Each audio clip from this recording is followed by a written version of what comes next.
ఎప్పటివరకు చదువుతా అప్పటివరకు చదివిస్తా. Graduation post graduation ఎంతవరకు చదువుతా అంతవరకు చదివిస్తా. ఏడైనా చదవాలి.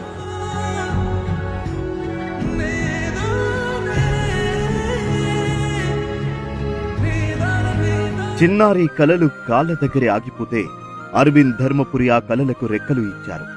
పాప చదువుల భారం మొత్తం తానే భరిస్తానని మాట ఇచ్చి మాట నిలబెట్టుకుంటున్నారు.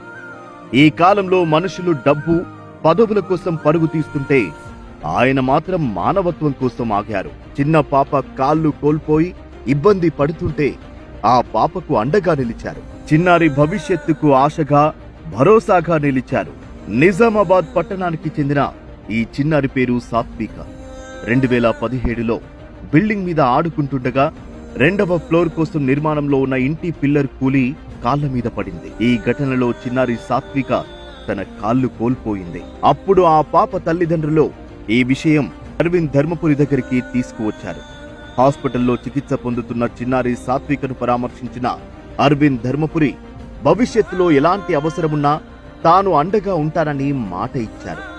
ఇచ్చిన మాట ప్రకారం సాత్విక చదువుల కోసం అండగా నిలుస్తున్నారు. ప్రస్తుతం 6వ తరగతి చదువుతున్న సాత్వికను చిన్నారి కుటుంబ సభ్యులను వారి స్వగృహం నిజామాబాద్ లో కలిశారు అరవింద్ ధర్మపురి.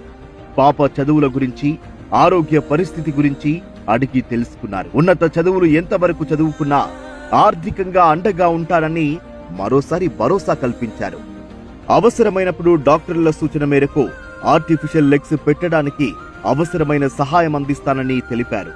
ఈ లెగ్స్ పెట్టేది ఎప్పటి నుంచి? ఒకసారి కన్సల్ట్ చేశారు కదా?